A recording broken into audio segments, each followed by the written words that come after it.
Good. That's what I like to see. Things working properly in the Discord. Oh, my volume's gone. Yes. Yes. Good. Good. Good. Good. Yes. That's what I like to see. Fantastic. Okay. August, Oddysee run, 2021. What's me code? It is. Hello. Wait.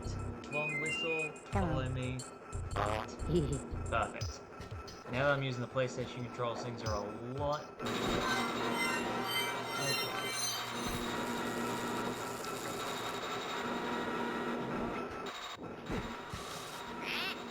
Lovely. So fingers crossed, we have a really good run tonight. Yeah. What's this one? Okay, I bring you over here. Thank you. I'll grab the other Mudokon.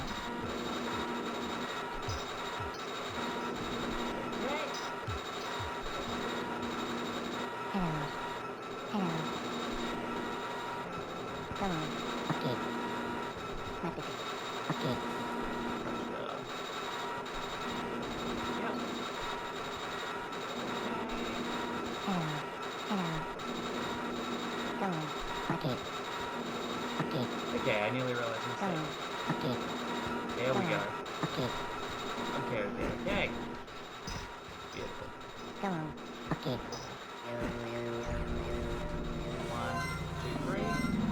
Perfect. And with my...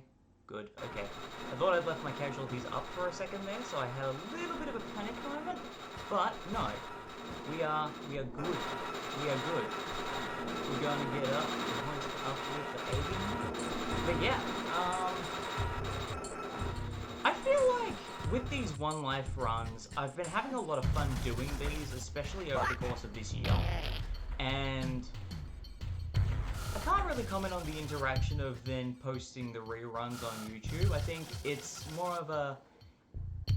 It depends on the content that people are really looking for, I guess. Not everyone quite gets the same thrill out of rewatching a rerun of a One Life challenge, I've been noticing. But I definitely think I've been noticing a lot of repeat interaction, or at least response from people in the Oddysee Discord, which I very much appreciate. They're incredibly supportive and thorough and dedicated fans of the franchise. It's definitely a Discord I'm glad that I joined, and it's given me a better appreciation for the amount of effort people put into speed running and, by extension, doing the One Life Challenge for these games. Though I have been noticing quite a lot with some of the reruns, people seem to think when I put it on Premiere, when I schedule re-uploads, that's when it's going live. So I feel like I have to find a better way of advertising again, so if you're seeing this on YouTube, this probably happened at some point earlier in the month. And I think I've done a mediocre to confusing level of clarifying that, so I feel like for the sake of viewers it would be good if I put in a little bit more clarity on it. Nevertheless, I do find that scheduling them does seem to go a little bit better, just because otherwise if you go back and watch it and it doesn't get scheduled, then there's less suspense. Again, I've been playing around with premiering videos on YouTube rather than just having them all just show up.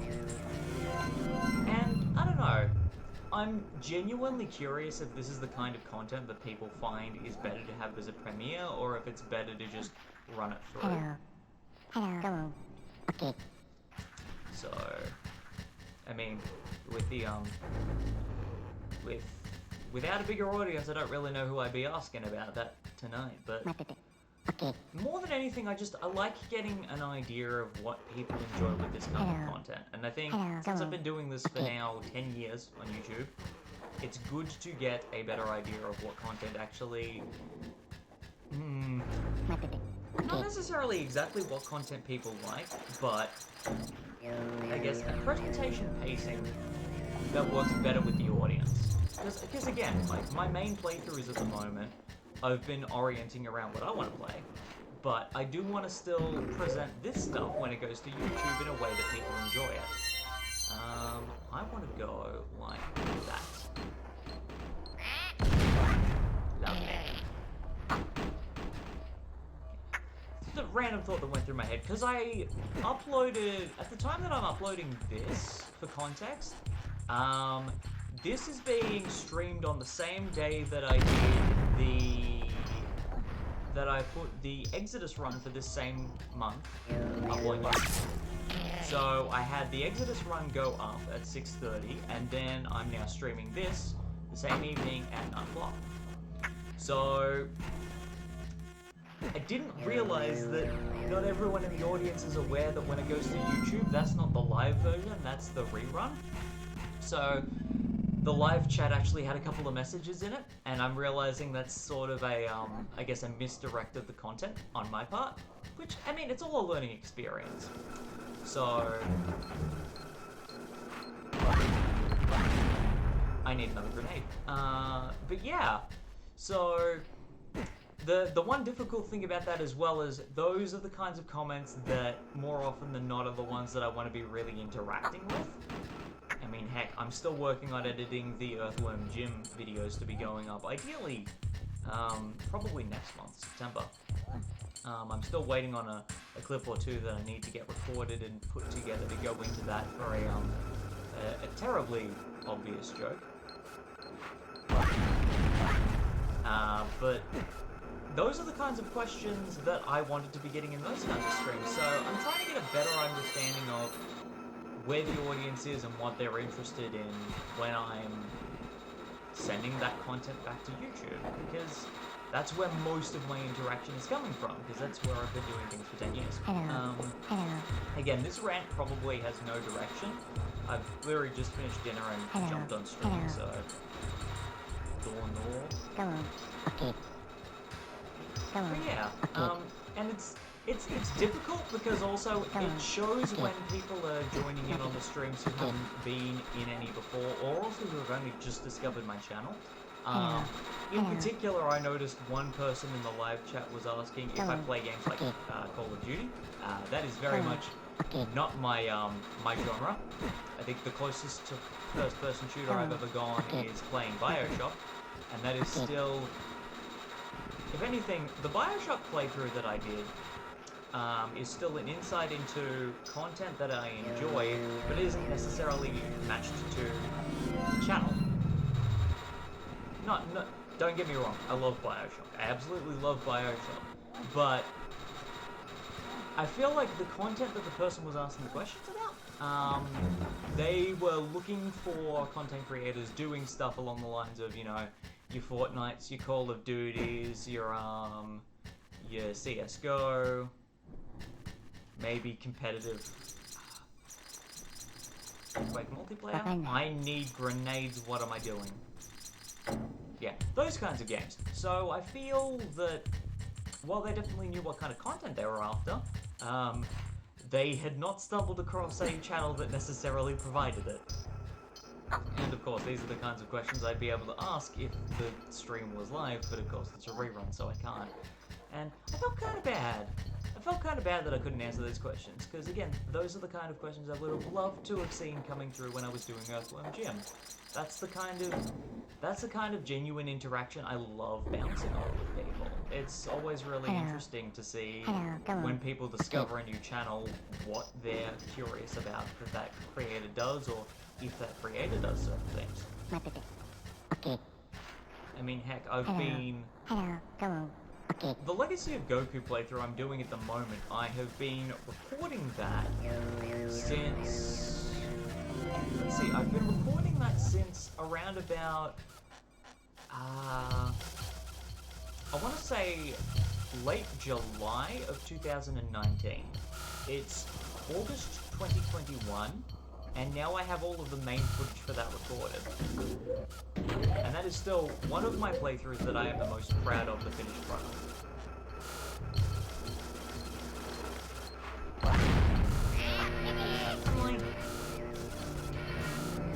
For people who've been subscribed to me for, 5-10 years, that kind of content, you know, they're not entirely surprised to see it, because they kind of knew what to expect. But for newcomers, for newcomers, they might not know what to expect. So, like, these are the kinds of questions I would love to be answering for those new viewers. Also, I just made this puzzle a whole lot easier on myself. Now I just have to make sure that I don't muck this bit up. Okay. So if I go like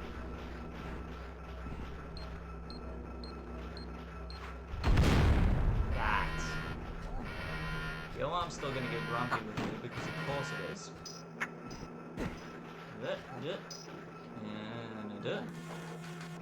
But yeah. Small thought that went through my head and something that I wanted to just throw into the content. I don't even know if people are going to answer those questions when I do the re-upload of it on YouTube. I do appreciate people like AlphaTemp for head jumping in the live chat and keeping the engagement going, even if, say, in the case of tonight on stream, where I think my audience is sitting at about 1 at most at the moment. And usually that's my friend Jared, who just likes to lurk. Very much appreciate it.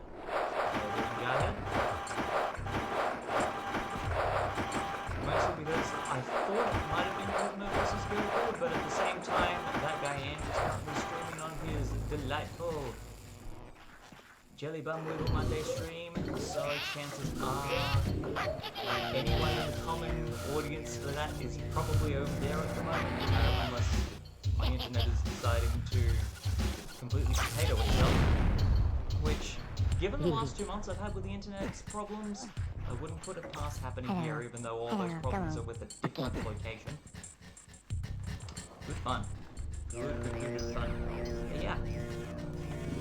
I wanted to make sure that I came back to actually do the other games for this month, because I know... I think it was May that I only did 2 runs. I think I skipped the New and Tasty run entirely. No! I plonked... I think it was the May run. I think that was the one where it ended in 10 seconds, so I ended up doing Abe's Mission Escape. I don't rightly remember. Again, it's been a pretty crazy year, and I'm still remembering things that happened in March and feeling like they happened last week. It's, it goes past very quickly. But yeah, I always feel bad when I have to sort of shortchange a week, or a month rather. I feel bad when I have to shortchange a month, so I want to make sure that this time I give Abe's Oddysee, both versions, the attention they deserve. And I feel like with New and Tasty, I want to actually get out of RuptureFarms this time. There we go. Thank you.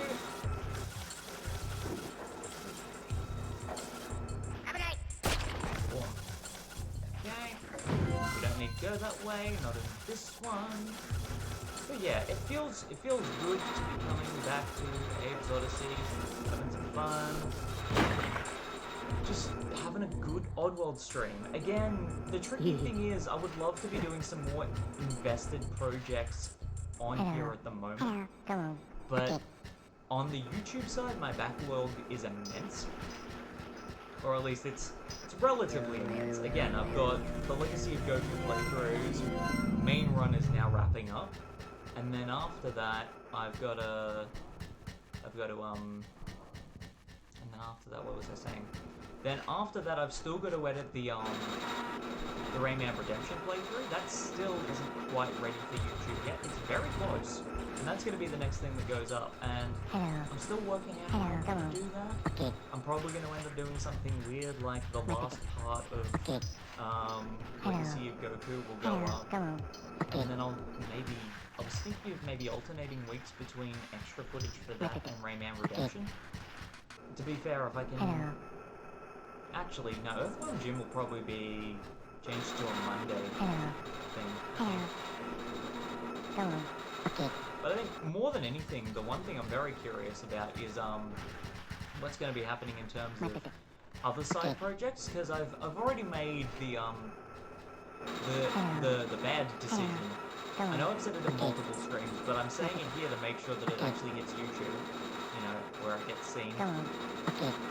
But I made the silly decision when I hit 2,000 subscribers that Oh, and it feels evil even saying this. 1, 2, 3, 4, 5. 1, 2, 3, 4, 5. That should be at 24 now.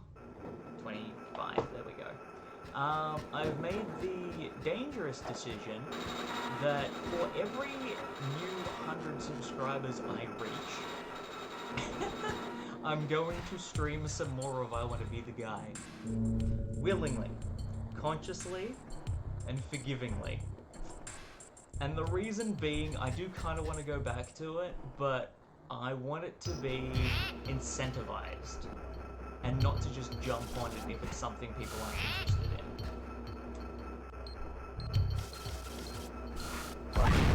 So the idea is every 100 new subscribers after 2,000, I guess, I'm going to do a short or moderate stream of I Want to Be the Guy, attempting to still finish that monstrosity.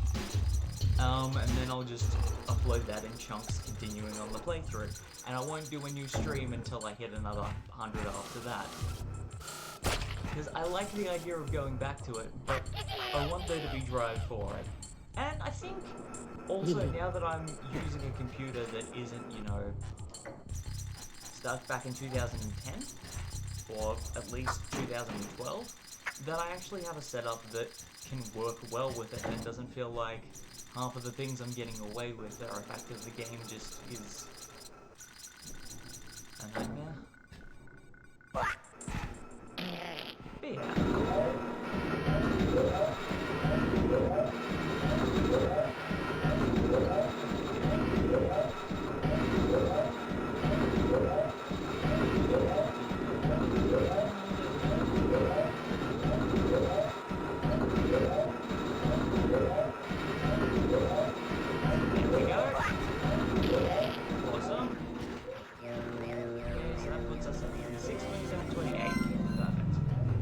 That is RuptureFarms, Zulog 1.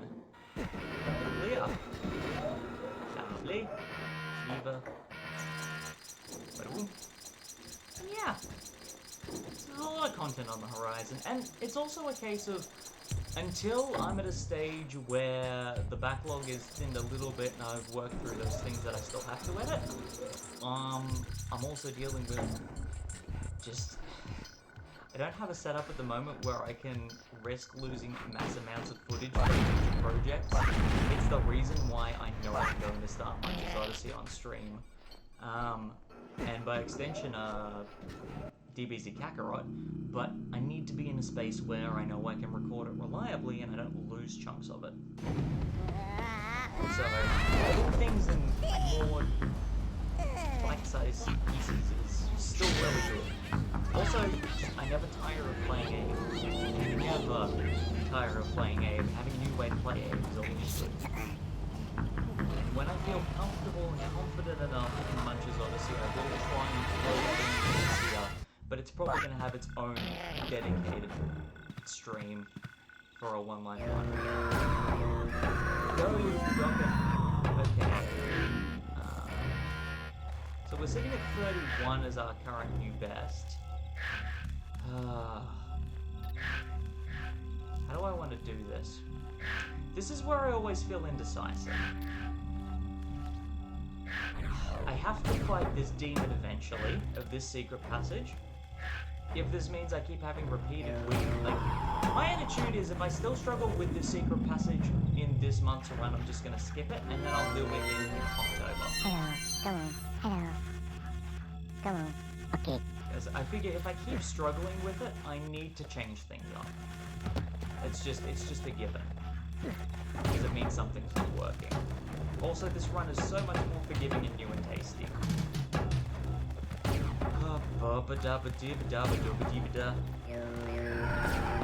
That's 30. I want to beat the personal best. I want to get to 32.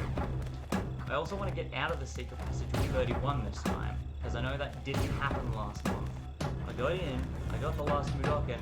Hello. Hello. Come on. Okay. Good. I was worried he was going to run into the wall and get stuck. That has happened to me before, in my old blooper video, all the way back in 2011. Golly. Okay. This scrap, you got me nervous. Yep. Stop it. No! No! Every... Yep. Abe's Oddysee. Every time. This secret passage. Every time.